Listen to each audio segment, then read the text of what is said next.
Hello, this is the next video in a playlist that I'm calling hypothesis testing, and we're going to do an example where the data follows a gamma distribution. We're going to conduct the most powerful test, a Bayesian test, and a Minimax test comparing each of the results.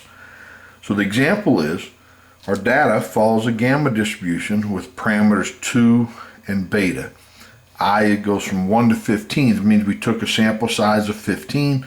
The beta parameter lives in the parameter space omega. It has 2 points, 1 and 2, which we'll call beta 0 and beta 1.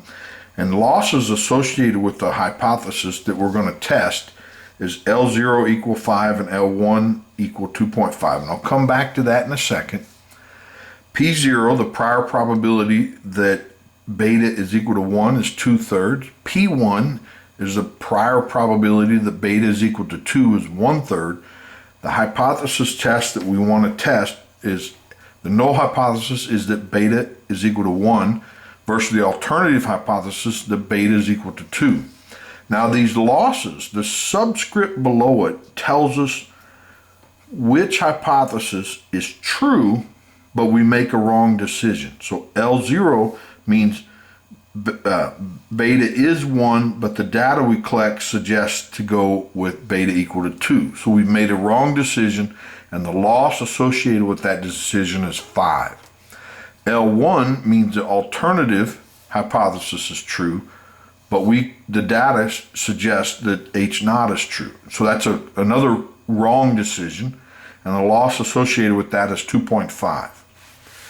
Now the most powerful test, let's set alpha to be 0.05, and our test function is either a 1 or a 0, and that depends if the likelihood ratio is above some cutoff point we'll call C, so that's the critical region, and it's 0 otherwise. So let's find the critical region.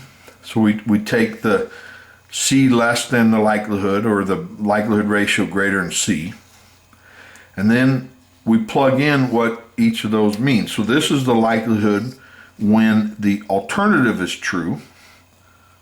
So beta 1 here, beta 1. And this is when the null hypothesis is true. So we plug in beta 0. But we know each of those. Beta 0 is 1 and beta 1 is 2. So we can plug those in. Now, the 1 over gamma of 2 cancels, this product cancels, and so this boils down to this ratio. So the 2 and the 15 will make 30, and the same way here, dividing, this exponential, if we move it to the top, we change the signs there, and we can factor out of the sum of the xi, and we're left with this. Now, if we divide this to the other side, take the log of both sides, divide this to the other side, we get some constant on the left, which we'll call C prime. And it's not really relevant right now. And what's left is the sum of the xi.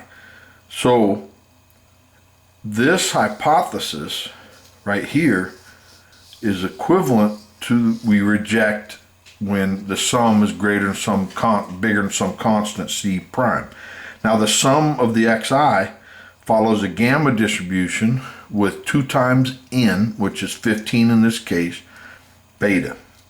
And 2 is, of course, the alpha parameter, and beta stays the same. Now let's determine the cutoff value.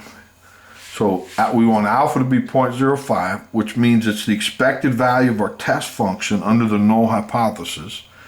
And we find that probability,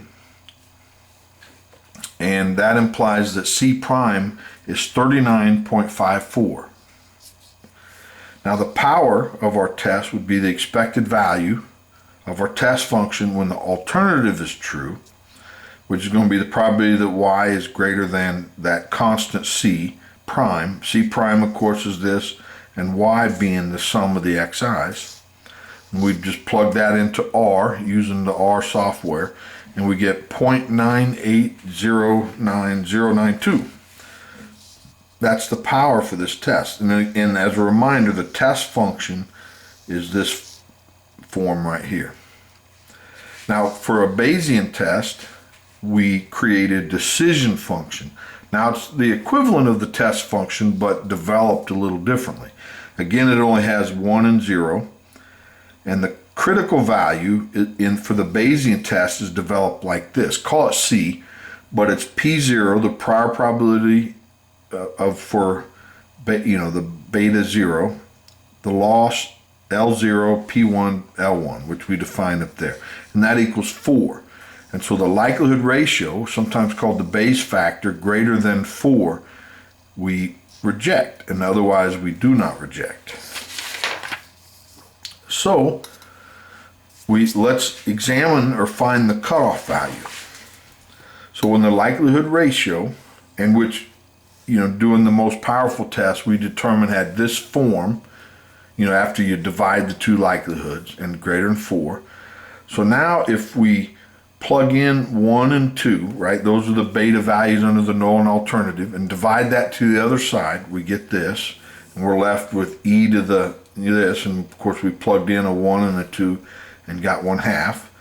Take the log of both sides and then multiply that 2 to the other side, and we get this. Well, this right here is 44.36142, and so that's our critical value.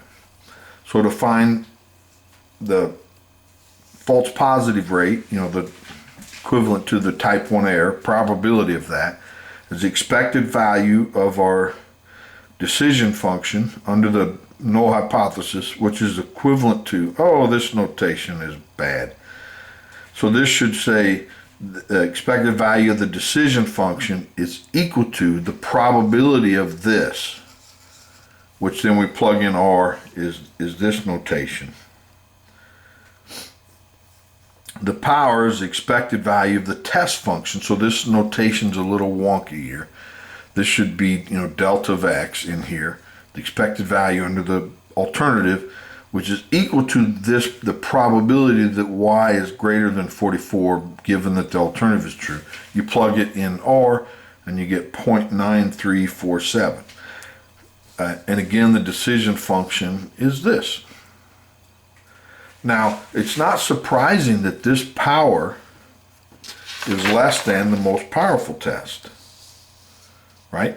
We showed that any test that has an alpha of 0.05 or less can't have a bigger power than the most powerful test. And here, of course, clearly alpha is less than 0.05, so the power can't be bigger. Now let's look at the Minimax test.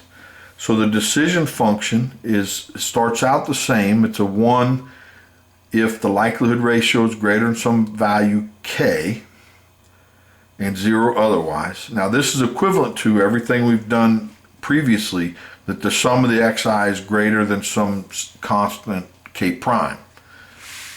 Now, but k prime is determined where these two probabilities are equal. So L0, and this is would be alpha, the probability that we reject when we shouldn't, right, under the null hypothesis, times L1 times, and this is a type 2 error, probability of a type 2 error. So the probability that we do not reject when we should have. Now, so we plug in 5, that's L0. This probability, of course, comes down, 2.5. This probability comes down. And I plugged it in R using the uniroot function, and it pops out a value of k prime of 42,27,989. Now, to find the alpha value, so that's the expected value of our test function under the null, which is this probability, so that's the sum of the x's greater than our cutoff value. Now notice the notation here. That's what I should have used up here, right? So be mindful of that. So then this probability using the R software is 0.02007. Now to find the power, quick question. So will this test be more powerful than the most powerful test? And the answer is no, because our alpha is less than 0.05, so the power can't be greater. So the power is the expected value of our decision function under the alternative hypothesis, which is this probability, of course, assuming the alternative is true, which is 0.9598577. And so it's not quite as powerful, but still pretty high. So again, the decision function for this minimax test would be this. You know, it's 1 or 0, and it's a 1 if the sum of the x's are greater than, 42.27989, 0 otherwise. Well, that's all I have for this video. Hopefully you enjoyed that. I sure did. Now next we're going to move on to the monotone likelihood ratio property. So hope to see you there. Thanks. Bye.